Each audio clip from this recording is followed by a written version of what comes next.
Salut les patouilleurs, bienvenue dans cette seconde vidéo rapide consacrée aux règles du jeu de l'excellentissime World of Tanks, le jeu de Figooz. Avant de commencer, un petit merci à Maxi Rêve qui m'a envoyé la boîte de base pour vous la présenter dans cet unboxing. Si vous ne l'avez pas vu, je vous le mets en lien dans la description et je le remets aussi en lien à toute fin de cette vidéo. Si vous aimez World of Tanks, le jeu de Figooz, eh ben, je vous invite très chaleureusement à visiter la boutique Maxi Rêve. Ils ont beaucoup de stocks sur ce jeu. L'équipe est super sympa, Mathieu connaît très bien World of Tanks et cerise sur le paquebot, au jour où je tourne cette vidéo, et ben vous avez moins 15% sur toute la gamme World of Tanks par rapport au prix public conseillé. Donc clairement, si vous voulez vous mettre à World of Tanks, je vous conseille de foncer sur la boutique Maxi Rêve, le lien est dans la description. Également, je suis à peu près certain que vous trouverez votre bonheur. Dans la première vidéo short, on avait parlé des différentes phases de jeu. Aujourd'hui, comme promis, on va parler des cartes. Même principe, je veux faire des vidéos ultra courtes, donc je vais à l'essentiel. Il y a sûrement des trucs que je ne dirai pas. Si vous êtes un fin connaisseur de ce jeu, je ferai sûrement quelques omissions. J'espère ne pas faire d'erreur. Si c'est le cas, mettez-le dans la description, en commentaire, pardon, et je ferai un errata dans la description. Donc les cartes de jeu. Hop là, on va commencer par le plus simple. Alors je suis désolé, ça va brilloter un petit peu. Les cartes, vous voyez, elles sont légèrement brillantes. Et du coup, on en prend un petit peu plein les yeux à la caméra. Toutes les caractéristiques, je vais essayer là encore de rien oublier. Alors, le nom du char, déjà, fastoche. La nation. À ce jour, vous avez 4 nations. Américain, anglais, soviétique, allemand. Flanc léger, alors on reviendra ensuite là-dessus. Le flanc léger, vous avez ensuite le rang. Le rang, c'est pas une caractéristique qui est ultra méga importante pour le jeu, mais elle a quand même un intérêt. Je vous montre vite fait. Est-ce que je vais réussir à glisser ça ici? Hop là, yes, je me suis mangé la lampe. Donc les rangs, en gros, plus le rang est élevé, plus le char est costaud. Et voilà, dans le livre de règles, vous allez trouver un petit tableau comme ça qui vous permet de... qui vous conseille sur le nombre de points de vos parties en fonction du rang. Ça évite simplement, si jamais on vous dit vous avez un pote qui joue en 300 points, ça évite qu'il vous sorte 40 chars de rang 1 par exemple. Pour 300 points, eh ben, le livre de règles vous conseille de plutôt jouer des chars de rang 7, 8 et 9. Voilà, ça permet d'avoir des parties qui durent pas trop longtemps. C'est un conseil, après vous faites absolument ce que vous voulez. Le type char lourd, on revient tout de suite dessus aussi. Le coût, alors le coût c'est ce qu'on vient de voir là, vous avez vu il y avait des 200, 300, 400 points, et ben c'est ça, c'est le coût de votre char au moment où vous allez faire votre peloton, c'est ce qu'il va vous coûter. Ça c'est un truc qu'on peut modifier, on va en reparler. La puissance de feu, la capacité de survie, en gros c'est l'attaque, nombre de dés que je vais jeter, la défense, nombre de dés que je vais jeter pour me défendre. La mobilité, c'est ce qu'on verra dans la prochaine vidéo. Ces deux-là, on les verra dans 2 vidéos, je pense. Et l'initiative, on en a déjà parlé dans la première vidéo, ultra important. Je vous rappelle que les chars avec la plus forte initiative se déplacent en dernier, donc ils peuvent se positionner en fonction des déplacements de l'adversaire et ils tirent en premier, donc c'est ultra costaud. Le nombre de points de vie, avec une jauge avec différentes couleurs. Ça, on verra ça dans la vidéo sur la puissance de feu et la capacité de survie. Et là, différents postes dont on va parler dans quelques instants. Revenons vite fait sur ce petit flanc léger. C'est des règles spéciales communes aux différents chars. Je vais essayer de ne pas me manger la lampe cette fois. Youp, là. Hop. Elles sont ici, 1, 2, 3, 4, 5, 6 règles spéciales. Je vous les détaille pas toutes, c'est voilà, c'est du... vous faites un petit arrêt sur image si vraiment vous voulez regarder, mais voilà, c'est des règles qui permettent d'améliorer un petit peu votre char, et c'est cool. Et, parce que je vous ai pas montré le dos des cartes, c'est repris à l'arrière. Le flanc léger, il est noté là, ça vous dit exactement ce que ça fait, c'est très malin, ça évite de se plonger dans le livre de règles ou d'avoir des doutes, vous retournez la carte et c'est fait, et basta. Et c'est la même chose pour ce qu'on a vu ici, donc le type de char, ils sont ici, 1, 2, 3, 4, 5, et c'est aussi repris ici. Par exemple, le M103 est un char lourd, quand il défend, il peut relancer un dé de défense qui est foireux. Donc c'est parfait, les cartes sont très jolies, les cartes de char, elles sont ultra qualitatives, et tout est parfaitement lisible, tout est parfaitement noté. C'est aussi pour ça que je joue beaucoup à World of Tanks avec mon fils, parce qu'en un coup d'œil, on a toutes les infos, on n'a pas à faire 40 allers-retours avec le livre de règles, avec les codex, avec les errata, avec les FAQ, les machins comme ça. Tout est bien noté, tout est sous vos yeux. Ça en fait un jeu toujours plus dynamique, toujours plus fun. Parlons des cartes d'amélioration maintenant. C'est ces petites cartounettes qui sont ici, qui vous coûtent quelque chose. Si je veux mettre sur mon M103 cette carte-là, ça me coûtera 7 en plus. Mais parfois, ça vous enlève des sous. Regardez, si je mets celle-ci, donc qui est réservée en plus au M103, ça m'enlèvera 10 points. Il me coûtera plus que 108. Je gagnerai 1 point en initiative. Par contre, je perdrai un dé d'attaque. Donc c'est tout le sel du jeu, il est là. Avec mon fils, j'avoue qu'on utilise encore assez peu ces cartes. Il est jeune, il a 8 ans. Les cartes d'amélioration, je les utilise plus pour pour réguler un petit peu les coups des chars. Parce que lui, si je l'écoute, il prend que les énormes steaks. Et moi, je préfère, pour lui laisser une chance, jouer des petits machins. Et du coup, pour pas être complètement à la rue, je mets des cartes d'amélioration. Mais on n'est clairement pas des gros optimisateurs. Sur internet, vous trouverez des rapports de bataille. Pour l'instant, il faut avouer que c'est beaucoup des chaînes anglo-saxonnes ou américaines, et voilà, on voit qu'ils ont potassé le truc. On trouve aussi sur les forums et sur les groupes Facebook réservés à World of Tanks des idées de composition ultra optimisées. Donc si c'est pour ça aussi que je kiffe ce jeu, il est très adapté aux débutants, aux intermédiaires ou aux aficionados de l'optimisation de ouf. Il y en a pour tous les goûts.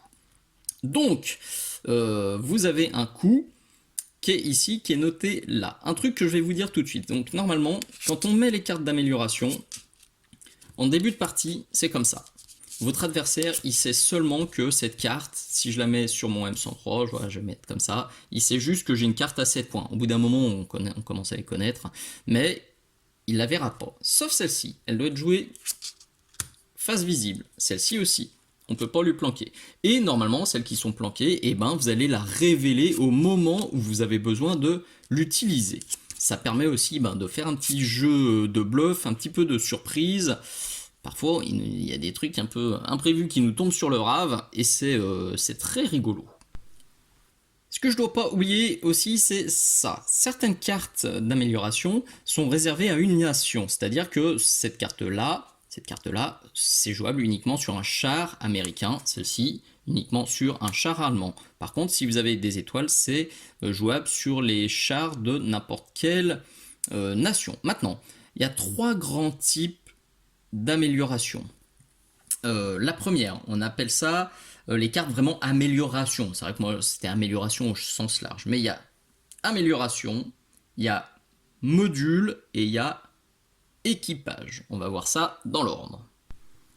Je veux pas trop vous perdre, ça c'est absolument à rien que je rentre trop dans les détails, sinon je vais vous embrouiller. Retenez juste que donc il y a 3 sous-types de cartes amélioration: munitions, consommables et équipements. Exemple tout bête, là j'ai un équipement, c'est marqué ici, équipement amélioration. Donc ça c'est le filet de camouflage qui permet d'avoir plus 1 dé de défense si le char est stationnaire. On a ensuite des cartes modules: canon, tourelle, moteur, suspension et radio. C'est plutôt les différentes fonctions, les différentes parties du char. Est-ce que j'en ai un là, ici? Un module, gun, flûte c'est de l'anglais, c'est pas grave. Et celui-ci fait gagner 2 en initiative, et par contre vous perdez 1 en défense. Ça, c'est tout bête. Alors, faut faire très très très attention. Le livre, la traduction française, une fois de plus, c'est un peu bancal. Je vous conseille à chaque fois si vous lisez l'anglais, c'est l'anglais simple. Personnellement, je préfère très largement jouer avec le livre anglais. Je l'avais déjà dit dans la vidéo sur l'unboxing. Et je le vois encore plus ici, je l'ai vu aussi sur certaines cartes. C'est mal traduit, enfin, c'est pas complet. Là, il est marqué, il est possible d'associer jusqu'à 3 cartes amélioration de chaque sous-type à un même char. Oui, mais ça devrait être là. Voilà, il y a 3 sous-types. Le paragraphe sur les améliorations, il devrait être là. Donc on peut bien mettre jusqu'à 3 cartes amélioration de chaque sous-type à un même char. Et les cartes modules, par contre, c'est une seulement de chaque sous-type par char. Une maximum. Ça, 3 maximum, ça, une maximum. Donc 3 maximum de chaque sous-type, une maximum de chaque sous-type. Donc faites bien gaffe, ça c'est pas ultra clair. Maintenant, soyons clairs aussi, j'ai jamais vu de partie où il y a un mec qui blindait de ouf ses chars. Réfléchissez bien quand vous allez composer votre char. Parce que avoir juste un énorme ton suréquipé, plutôt que plein de petits avec pas trop d'équipement, c'est un risque. Parce que le ton, il est pas à l'abri de se prendre une grosse patate. Même si vous avez des chars avec beaucoup de points de vie, si votre adversaire est vraiment vénarodé comme mon fils est vénarodé, voilà, c'est pas une très bonne idée. Donc, dites-vous pas, oh là là, mais ça doit être illisible, il y a plein de cartes. Non, dans la réalité, on n'est jamais allé jusqu'à 3 cartes d'amélioration, et puis on n'a jamais mis non plus des tonnes de modules, ça reste très soft. Et à mon avis, d'un point de vue stratégique, c'est plus sain de rester soft et de répartir un petit peu sur chaque char plutôt que de tout miser sur un énorme steak. Maintenant, si vous êtes un petit peu taquinou et que vous aimez les challenges, ça peut être marrant de se faire un char aussi en mode Big Boss de fin et de le blinder d'équipement et de voir si votre adversaire il peut arriver à vous le caillasser, à vous l'éclater avec son équipe de petits chars plus légers en face. Pour conclure cette vidéo sur les cartes, on va s'intéresser vite fait aux cartes d'équipage, pas d'équipement. Là, cette fois, vous voyez sur chaque carte de char, vous avez des emplacements qui vous montrent différents postes d'équipage. En l'occurrence, si on prend celle-ci, on a commandant ou opérateur radio, tireur, chargeur, pilote. Chaque char va avoir sa propre combinaison. À chaque poste, vous pouvez mettre une carte correspondante. Genre, voilà, vous avez un chargeur, et ben je pourrais mettre une carte de chargeur, et je pourrais mettre une autre carte de chargeur, une carte de pilote, ou. Aucune obligation. Vous pouvez le faire si vous le souhaitez. Quand vous avez le petit slash comme ça, c'est que vous pouvez mettre soit un commandant, soit un opérateur radio. Alors là, c'est des chars qui sont déjà assez balèzes. Il y a 5 postes, il y a des chars où il n'y a que 2 postes, 3 postes, 4 postes, etc.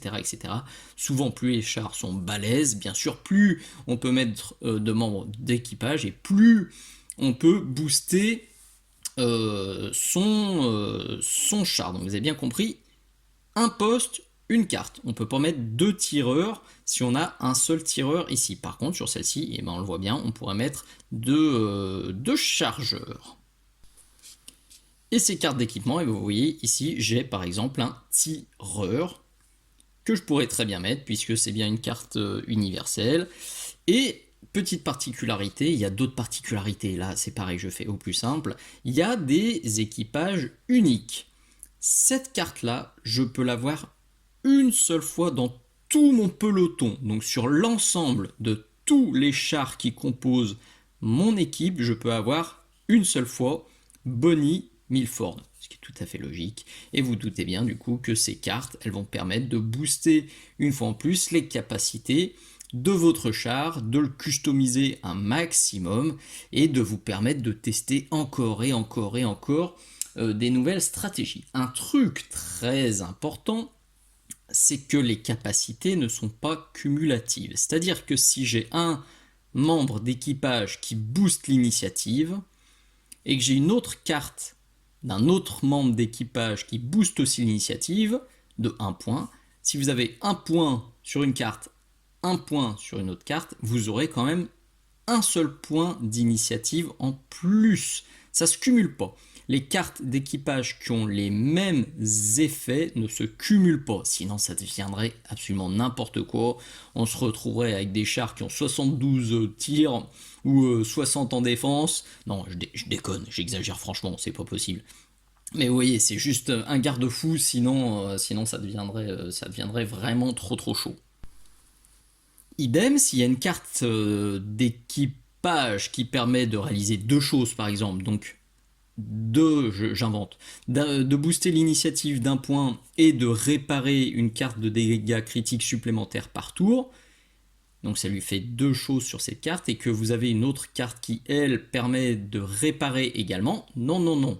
Toujours, une fois de plus, c'est pas parce que le texte est pas exactement le même, le texte est un peu différent, mais le fait de pouvoir réparer en plus, une carte en plus sur deux cartes ne vous permettra pas de réparer deux cartes en plus avec ce char. Vous avez bien compris, c'est important, ça évite les abus et je trouve ça plutôt cool. Une fois encore, avec mon fiston, et même avec les copains, on n'a jamais eu de cas de figure où on avait plusieurs cartes qui se cumulaient. Au contraire, moi je suis plutôt joueur un peu polyvalent. J'aime bien que mon char fasse un petit peu plein de trucs comme il faut.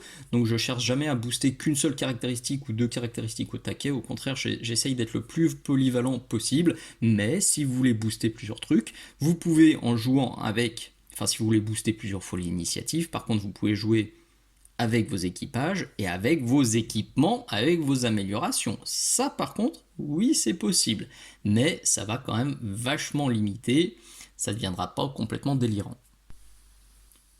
Une toute petite parenthèse, parce que je veux en parler quand même dans cette vidéo sur les cartes. Si vous avez vu l'unboxing, je vous ai aussi présenté ces petites cartes de dégâts. On en reparlera sur celle dans la vidéo sur les tirs et la défense. C'est les cartes de dégâts critiques. Quand on se prend un dégât critique, en plus de se faire atomiser des points de vie, on doit piocher 1, 2, 3, parfois plus, non 3 c'est déjà bien, cartes de dégâts critiques et on découvre ce qu'on se prend dans la tronche. Donc par exemple, en plus de se prendre un dégât avec celle-ci, et ben à la fin de l'étape préparée, ce char encaisse un dégât. S'il s'agit de son dernier point de dégât, il est immédiatement détruit. Donc vous voyez, c'est un dégât critique, ça se cumule.